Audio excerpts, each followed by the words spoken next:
We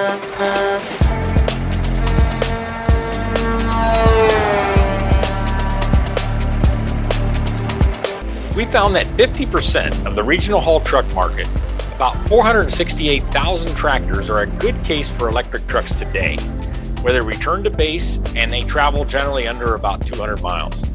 Okay, look, we talk a lot about the future of trucking on this channel, from changing DOT regulations to AI driver-facing camera technologies, understanding commercial insurance and captives. We have an upcoming podcast episode on the latest in ELD and vehicle tech. Be sure to check that out. And we often make fun of the EV transition, especially when it comes to trucking. Hey, Elon! What about charging these huge battery packs? But on this last topic, there has been a lot of recent updates, reviews, and data on electric semis. For example, Jay Leno checked out and drove the Tesla Semi, calling it groundbreaking and garnering over 1.2 million views. So it's time for us to take a serious look as we react to the latest electric semi updates.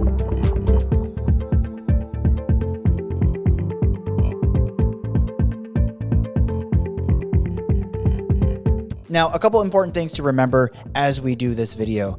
First things first, we are specifically going to be talking about short haul or regional day cab type vehicles. This isn't long haul. There's not sleeper berths inside these things. There's nothing for to worry about for this long range coast to coast type of discussion. We're going to talk specifically about this regional, maybe warehouse to delivery, back to warehouse, and talking about 200 miles, 500 miles, maybe 1,000-mile kind of a range, which obviously is the majority of trucking loads today. So with that in mind, the other side of it is, why is this important? Why is there so much news and people freaking out, whether it's pro for it or completely against it? Obviously, it has to do with the cost of ownership or the cost per mile in trucking. Obviously, the biggest things in trucking that costs a lot of money, it's going to be the fuel. If fuel goes away and it's the electricity charging is more affordable, huge money gathering right there. The other piece of it is torque on the vehicle and the tires. If the tires can last longer with an electric vehicle, it remains to be seen. Then the tire costs of replacing them, and if they can go further, much better. Maintenance as well. If maintenance, you have 4 motors versus the engine that can break and other things that can break and the whole piece of a diesel truck, and you only have a whole lot less pieces to worry about with an electric semi, then maybe the maintenance costs dramatically drop as well. If a truck can go, an electric semi specifically, or zero emission vehicle can go for, let's say, 1 million miles, maybe in like a 7-year range, if they can do that and the costs make sense, the cost of ownership makes sense, then why not replace? That's going to be the question. Why not replace? Should we replace, and how quickly do we expect to replace? All right, the first thing I want to talk about. So for the last couple of years, the North American Council for Freight Efficiency, NACFE, and RMI launched the Run on Less Electric Depot. Basically, it's, whether you want to call it a competition, it's really gathering real life data of zero emission vehicles, whether it's like the eCascadia with Daimler, or if it's the Tesla Semi this year, 2023, and the Nikola, I believe it's the Nikola Tri.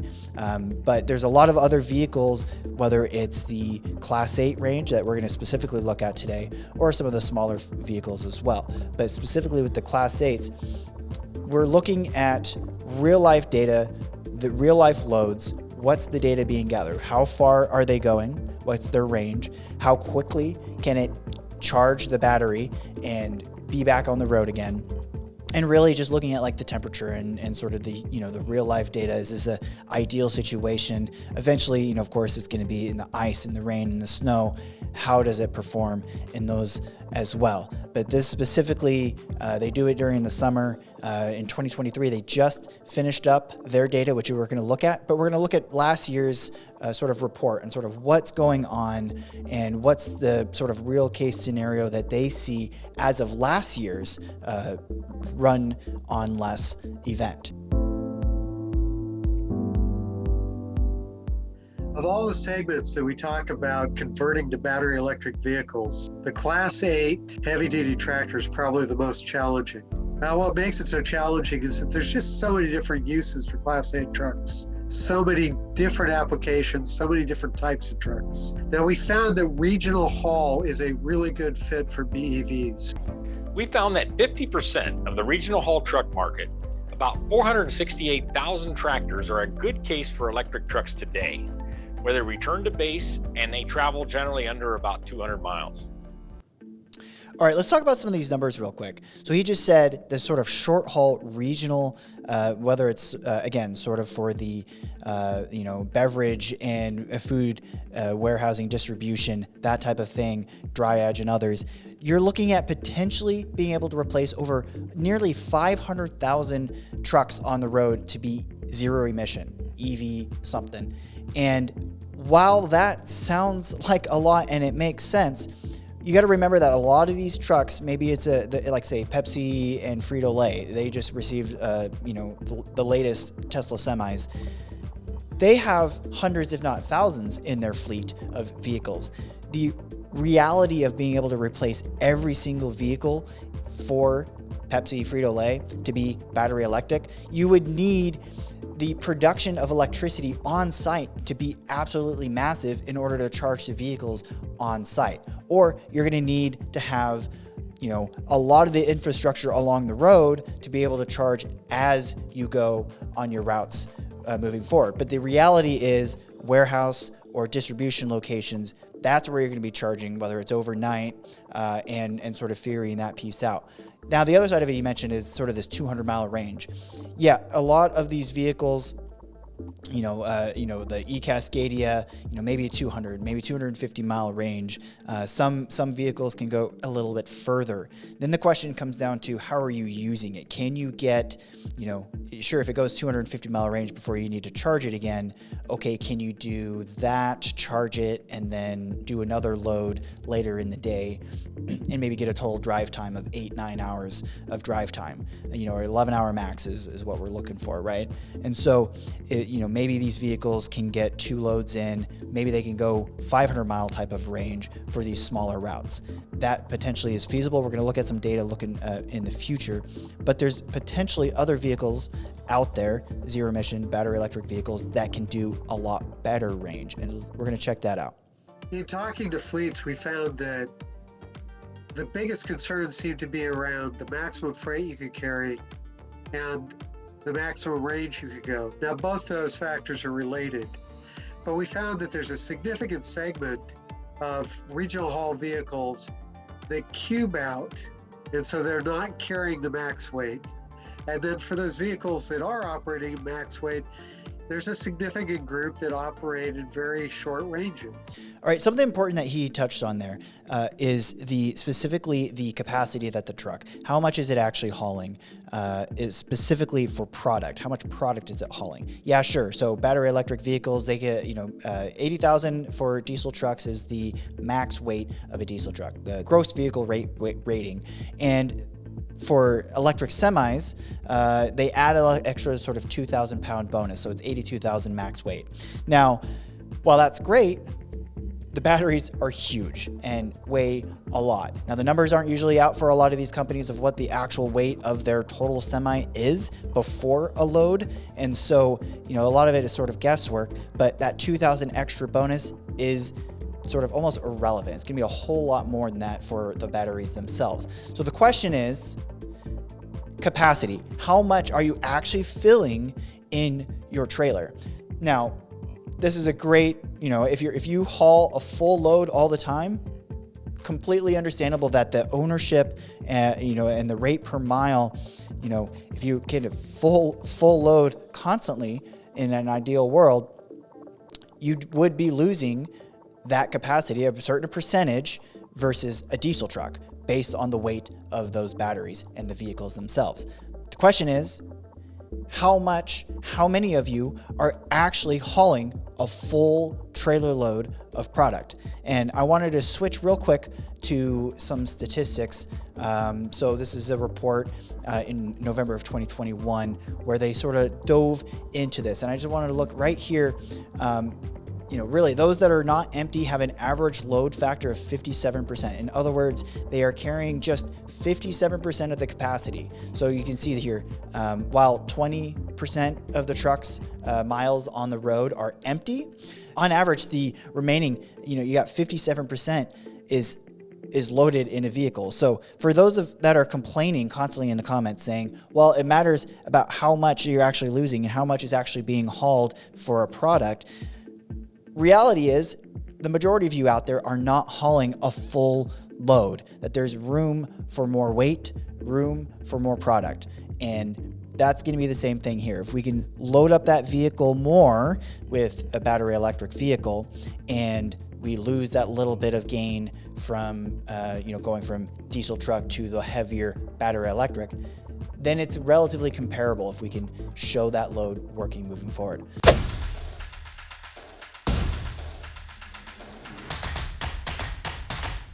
Your trucking company needs to answer these 4 questions to be successful. How do you start your trucking company? How do you secure loads to make money? How do you grow your trucking company? And how do you stay in business? The last one, staying in business, is the most important and unfortunately the most difficult. But don't worry about it, we'll give you the answers for free. All you need to do is subscribe to the CNS YouTube channel right now. Don't be fooled into thinking that running your trucking company is as easy as jumping into a truck and driving. We know the trucking industry inside and out, and trust us, it's not that easy. We constantly see trucking companies going through audits, getting fines, dealing with high insurance rates, and closing their doors, and we don't want that to be you.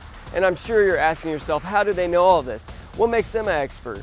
Well, we own and operate multiple companies focusing on every aspect of the trucking industry, from CDL training to DOT compliance to DOT licensing to commercial truck insurance and even healthcare.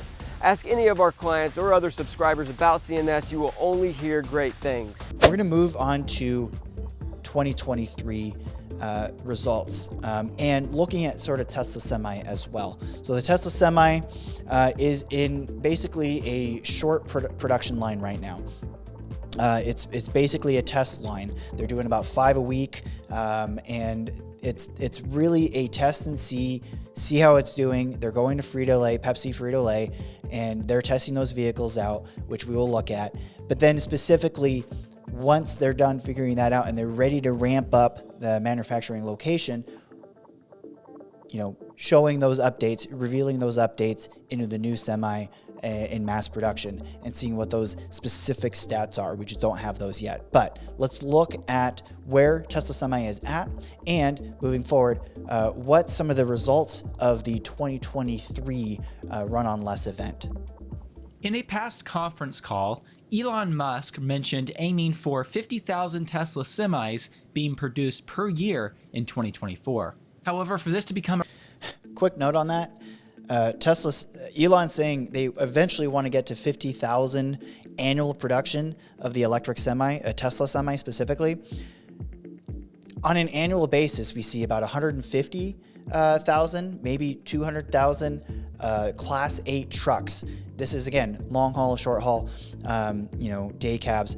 But you're seeing about 150 to maybe 200,000 total trucks. So Tesla is on an annual basis. So Tesla is looking to eventually get a quarter of that production to be their own Tesla Semi and being battery electric and maybe being just their 250, 500 mile range, or maybe they'll have a long range product as well in the future. But that is massive production. Obviously, maybe a year or two down the road, let's sort of see where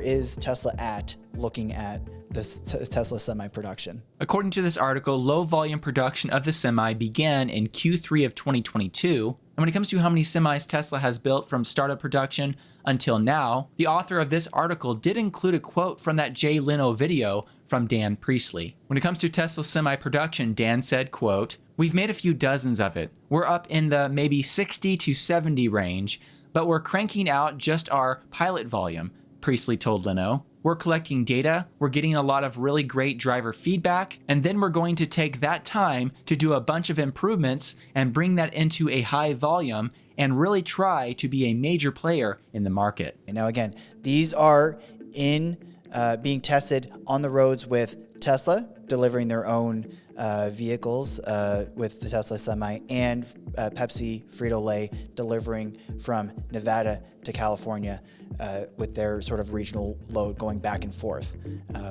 We're going to talk about some of the statistics on this 2023 data with Pepsi Frito-Lay, and we're going to look at the other electric semis as well, eCascadia and what the others are doing, Nikola, and sort of comparing just sort of who's better for the electric semis, but then also comparing it to diesel trucks. Is it feasible to moving forward? The North American Council for Freight Efficiency, or NACFE, recently hosted their 2023 Run on Less event, and data from 3 of PepsiCo's Tesla semi-trucks during this real-world use was shared online. On day 17 of the event, a Tesla semi-truck from PepsiCo's fleet was able to travel 1,076 miles in a single day. All right, so that is actually pretty crazy. So this Run on Less event where they're testing out the electric semis, again, all different types. We can look through here. It's an 18 days event that just finished up, and we look at the data. So let's look at this chart right here. It basically shows the truck was at 100% at the beginning of this day. So this is what, like midnight. And it drove for almost 6 hours here, going almost all the way down to the like what, 20% or under 20%, like 10% battery charge. And then it charged for a little bit, back up to 50%, and then back down almost all the way. And then it fully charged. Yeah, so it was 11 o'clock. So 11 o'clock in the morning to 12, let's just say 1 o'clock. So 2 hours for it to charge from basically 10% all the way back up to almost 100%. You're looking at 87, 88%. So charging almost 70% of the way in 2 hours, pretty decent. Obviously, you can fuel a diesel truck, a whole lot faster, 15 minutes or so to fully fuel up your vehicle. And you can probably go this sort of 250, 500 mile range with the fully fueled diesel truck. It just depends. But again, in the day, it did another load here going and then a little mini charge, and then kept going. So this vehicle, maybe a driver changed out. So, obviously the hours of service rules still apply. So 11 hours max drive time.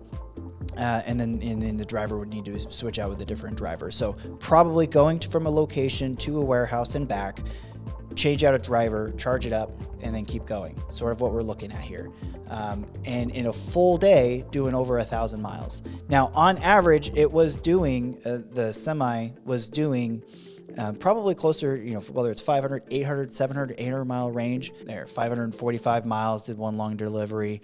Again, you can see the downtime here at the end of the day, sort of the end of the shift. There you go, yeah. So another 730 miles, doing 3 deliveries. You got a couple hours here where the truck had some downtime, but you can sort of see these loads and charging throughout the day.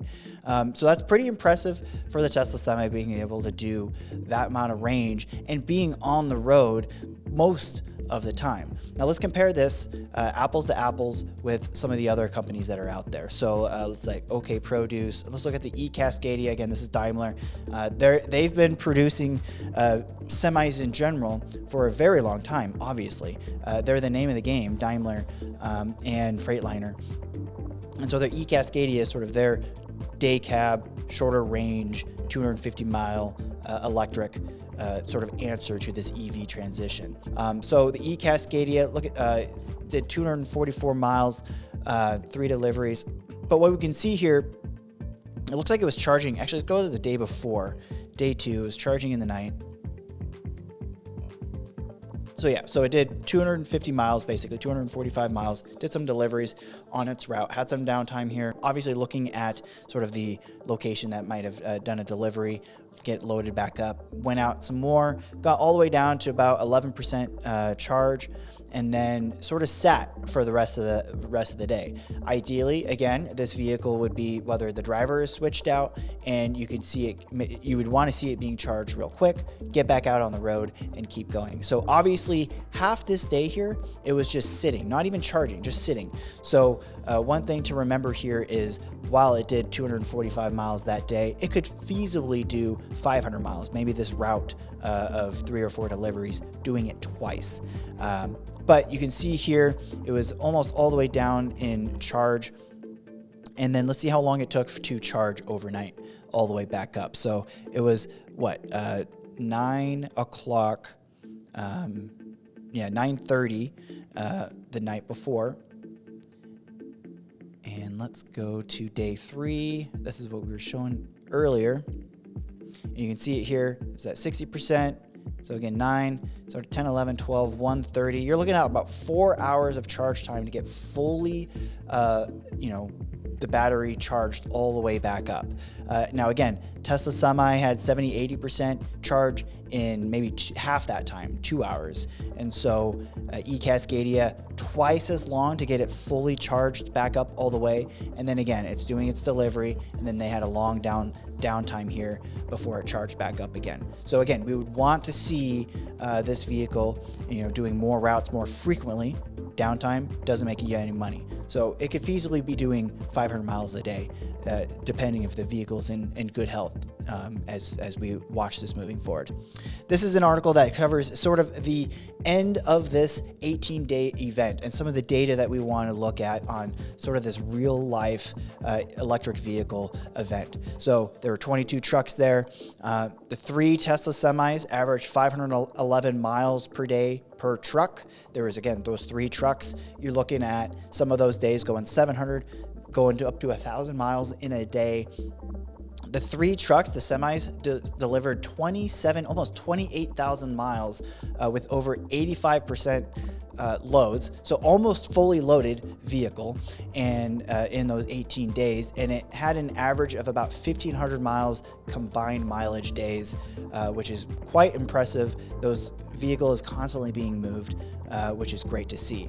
The Tesla Semi had triple the daily mileage than the average eCascadia Semi, the Volvo, and the Nikola. But this is, of course, those were sitting for many hours before they were even charged. So it had nothing to do with the charging capability. Those vehicles potentially could have done at least a whole lot more in a day. But again, on average, 511 miles, maybe some of these vehicles could get close to that 500 mile range, but we know that some of these mileage for the Tesla Semi could be maybe averaging 800 or 1,000 miles if it was fully being utilized during those times. So that's pretty interesting to see in that comparison. Almost half, if not maybe let's say 60-70% of the quality of the battery electric vehicles, the Nikola and the eCascadia, compared to what the Tesla Semi can do currently in this real world data. All right, so scrolling down, we can sort of see these are the 3 Pepsi Semi, Tesla Semi trucks, truck 1, 2, and 3. You can see the daily averages here, or the daily each day, what they were doing. Obviously, some days, some of these trucks weren't running. Truck 3, this is the one that was able to do that 1,000 mile day of deliveries. That truck specifically went 10,000 miles in the 2.5 weeks that it was being tested. And down here further in this article, you can see here, let me zoom in real quick on this. This is pretty impressive, sort of comparing what is comparing these vehicles on the stats that's potentially provided. So obviously we know the Tesla Semi, the 500 mile range versus the 300 mile range versions of the day cab trucks. You can sort of see their battery, basically the fuel tank. What's how much it can hold, 500 and 900 kilowatt hours in battery storage on the vehicle. The Tesla Semis were able to do about 500 mile range. You can see on average the price potentially is around that $250,000 for the truck, and you can sort of see these sort of charging and the power here. And the charging time, you're looking at 30 minutes to an hour for at least 50 to 80% of that getting that range back up. Now, again, this depends on the V3 charging that was currently being used to at the Tesla Semi event, they talked about V4 being able to do a megawatt of charging and being able to do it very, very quickly. So some of these numbers is still waiting on that infrastructure to be rolled out, and not only going to be at locations, but of course across the country as well, whether it's at truck stops and other locations. Now, this is compared to the Freight eCascadia. It's going, on average, it could do about a 300 mile range, 290 mile range. That's weight. That's potential weight. Okay. Or no, that was battery. Yeah, so this is comparing to the Freightliner's eCascadia. So 290 kilowatt hours compared, almost half, if not 3 times less than the main Tesla Semi with the 500 mile range. And you're looking at, 150 miles, maybe a little bit more. It could do more. We saw it doing more, and then it just needed to be charged throughout the day. If you keep it moving, it can do it. The eCascadia, you're looking at some of the the different models, 300,000, 500,000. So it's more expensive than what is estimated for the Semi. Again, it could still be more. It could be at that same level. But again, that's higher than an average diesel truck equivalent day cab that we would tend to see on the roads. But the other issue here for eCascadia, what we were seeing in that real life data, it did take about 4 hours to fully charge that vehicle with the current infrastructure that they are utilizing.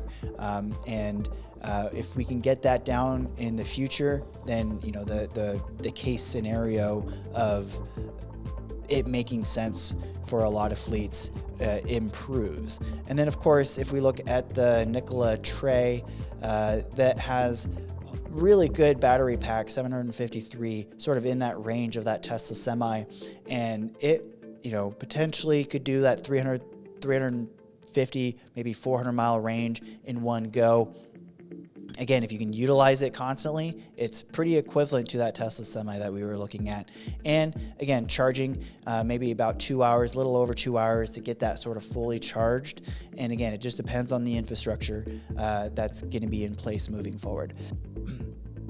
All right, so obviously the last thing that we want to touch on is sort of what's this long-term, what does it need to be in place? Where we sort of see this, the vehicles are there, the infrastructure, some of these locations, Pepsi's had to get the whether it's a solar and the charging infrastructure there in place with help of Tesla, of course, in order to have on-site charging. Some of these other locations getting on-site charging at their warehousing or manufacturing sites. Now, when we look at sort of this long-term view of EV transition for trucking. Again, this is the day cab. Remember this idea of like 500,000 trucks that could potentially be transitioned to a zero emission version in the next couple of years if they could produce that many. That potential is there. So specifically, some key points that they're pulling out from this Run for Less event press release was that there's big improvements in trucks and chargers in comparison to the 2021 event that we looked at earlier. The industry needs cost and weight reductions, obviously, to improve the total cost of ownership. We can see that across the industry. Of course, Tesla Semi was the one that was being able to produce the best, cost of ownership example. Again, not knowing the cost of the vehicle yet, and not knowing, what the infrastructure costs would potentially be on site. But with all of this in place, it's still taking too long for power delivery and infrastructure to be installed. So obviously that fear is still there, still rampant. So scrolling down, the other most important takeaway here is that it takes from about 12 months to 36 months. So that's 1 year to 3 years for infrastructure implementation. The fear is, obviously, if we're going to get electric vehicles at a lot of these warehouse locations, then we need infrastructure at these warehouse locations. In order for infrastructure to be at these warehouse locations, they need a lot of energy, electricity to be able to produce and come on site. Unfortunately, the infrastructure isn't in place for many of these places currently. So there has to be this sort of build out for electric production or electric availability at these warehouses, so that when they do implement 1, 2, 5, 10 chargers, that those sites can handle it. Now, again, that's maybe only transitioning 10% of their fleet to be EV. If you want every single vehicle doing these sort of short haul regional drives, then you got to get a whole lot more charger infrastructure in place, which means you're going to need a whole lot of electricity. There's a lot of regulations in place that sort of, red flags and red tape before that can actually happen. And it's going to take years for that to actually happen. So what we're going to see in the short term, let's say the next 5 years, we're going to see production ramp up eventually over time, whether it's Cascadia, Nikola, the Tesla Semi. So a lot of these vehicles are going to need that charging infrastructure. And so we're going to see maybe the warehouses getting 10% of their vehicles transition to EV. You got companies like Walmart and obviously Pepsi, Frito-Lay, and you got so many other these big companies that have lots of fleets that will have the capability and the money to be able to make this transition happen. You're going to see that happen first in these first few years, and then eventually, a lot of people that are on the wait list for these vehicles, it's going to be sort of that long-term game where, again, if you have sort of a regional delivery, warehouse to warehouse type of thing, or warehouse to delivery back home, if you got that in place, you can see maybe you can build infrastructure at your own site. I believe some of the cost numbers that have been floated around at previous events was that it's like for Tesla specifically, that their charging infrastructure would be like $150,000, maybe $200,000 to be placed on site. Some saying as low as $50,000. We're not 100% sure here, but again, you have to have that cost of being able to implement at least one charging, if not multiple charging, at your location. Then getting the vehicle, transition from the vehicle, and then of course utilizing that vehicle. If those make sense for your business, you're going to see a lot more of these electric vehicles out on the road, and you're going to see a lot of cost savings. Now, the other piece of cost savings that we don't usually talk about is going to, of course, come from the safety side, which when you think about safety, you think about insurance. Insurance is one of the most expensive costs when it comes to the cost of trucking. And if the electric vehicles prove to be safer and prove to be more efficient, you're going to get a whole lot more of that, better premium rates, maybe, if you have an electric semi. Some point, there's going to be a transition where this happens. And when that happens, you're going to see a lot quicker and ease of wanting to save on premium, save on maintenance, save on vehicle fuel costs, and so much more. So that this sort of domino effect is barely starting to happen, and you're going to see it domino over time. How far will it go? Will the technology be able to get to long haul? Probably not. And if it can, it's going to take a while, 2030, 2040 maybe.